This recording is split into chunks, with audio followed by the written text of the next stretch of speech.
A haunting view of Iceland's Westfjords at dusk, where the jagged cliffs loom over a dark fjord. The eerie glow of the northern lights dances above, while a lone fishing boat drifts quietly on the water. In the distance, a ghostly pale seal emerges just beneath the surface, its presence both mysterious and mesmerizing, a spectral guardian of the icy depths. The Westfjords of Iceland, where the land fractures into jagged cliffs and the North Atlantic roars against black volcanic rock, are a place of mystery. The wind, ever restless, whispers secrets that the mountains refuse to share. And beneath the ink-dark waves of the fjords, there are legends even older than the land itself. One such legend is that of the Ghost Seal, a creature neither fully beast nor spirit, said to haunt the waters near Reykjavik, appearing only under the silver light of the moon. Fishermen tell of strange encounters, boats tossed in calm waters, nets inexplicably shredded, and an eerie wailing that drifts across the waves on nights when the aurora burns brightest. Most locals refuse to speak of it. Those who do, whisper of a curse, of a forgotten soul trapped beneath the waves, waiting for something, or someone, to set it free. Marine biologist Ellen Ásgeirsdóttir never believed in ghosts.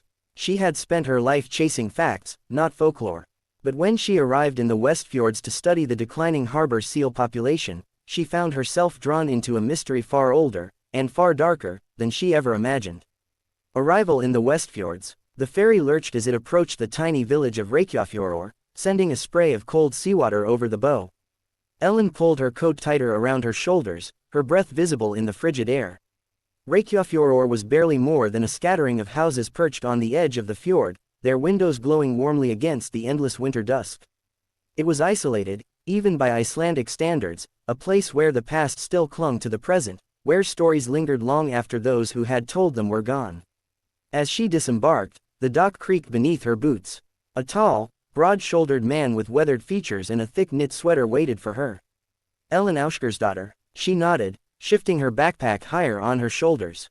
Jonas Einarsson, he extended a rough, calloused hand. I'll be helping you and your team out on the water. Ellen had worked with plenty of local fishermen on past expeditions, but there was something about Jonas, something guarded. He looked like a man who had seen things.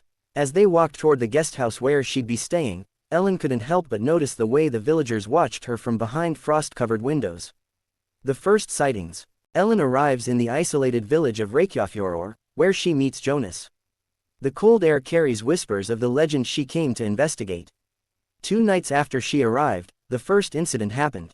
She and her team had set up acoustic monitoring devices along the cove, hoping to track seal calls and map their movements. It was past midnight when she saw it. The moon hung low and bright, casting a pale shimmer over the fjord. The water was unnervingly still. Then, out of the mist, something moved. A pale shape gliding just beneath the surface. At first, she thought it was just a trick of the light, but then it surfaced, just for a moment. It was a seal, but unlike any she had ever seen. Its skin was milky white, almost translucent, and its eyes, black as the deepest part of the sea, locked onto hers. Then, just as quickly as it had appeared, it vanished. Ellen's breath caught in her throat. She turned to Jonas, who had been standing beside her. "Did you see that?" she asked, barely above a whisper. Jonas's face had gone pale. He gave a single, slow nod. "That was it," he muttered. "The ghost seal, the curse of the fjord."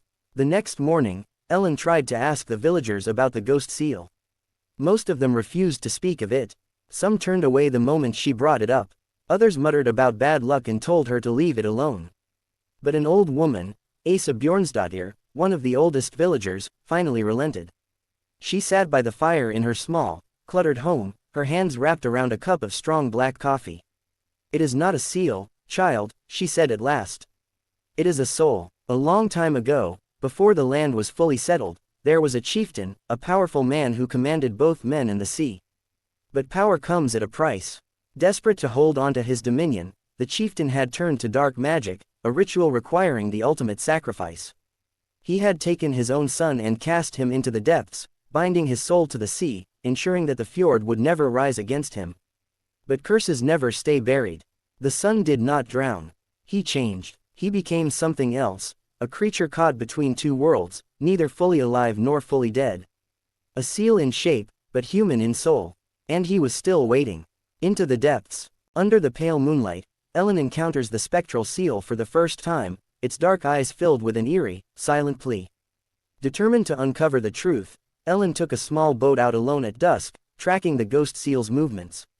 She dropped an underwater microphone into the fjord, listening for any sounds. At first, there was silence. Then, a low, mournful sound rose from the deep. Not a whale song, not a seal call. It sounded human. Then, movement. The ghost seal surfaced again, closer this time. It lingered at the surface, watching her. And this time, she heard it speak. Not with words, not with sound, but inside her mind. Free me. Breaking the curse. In the warmth of a firelit room, Asa recounts the chilling tale of a soul bound to the sea, revealing a curse that has lingered for centuries. Ellen searched through old records, hunting for any mention of the chieftain's sacrifice. And then she found it. A passage in an old saga spoke of an obsidian stone, given to the chieftain's son before he was cast into the fjord. It was the key to the curse, the thing that had trapped him. If it was returned to the water, he could finally be free. With Jonas's help, she dug through the ruins of an old Viking hall near the shore, until she found it. A black stone, smooth as glass, cold to the touch. That night, under a full moon, she sailed to the deepest part of the fjord. The ghost seal was waiting. With shaking hands, she threw the stone into the water. The fjord shook. The sky flared with the northern lights. And then, the ghost seal began to dissolve, its form turning to mist, drifting away on the wind. A whisper echoed across the water. Thank you. Epilogue. The vanishing legend. With the fate of the lost soul resting in her hands, Ellen prepares to break the ancient curse beneath the swirling lights of the aurora. The ghost seal was never seen again.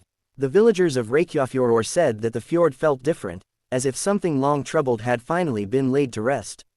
But sometimes, on the coldest nights, beneath the glow of the aurora, if you stand by the water's edge, you might still hear the faint sound of a voice, carried on the wind, singing from the depths of the sea.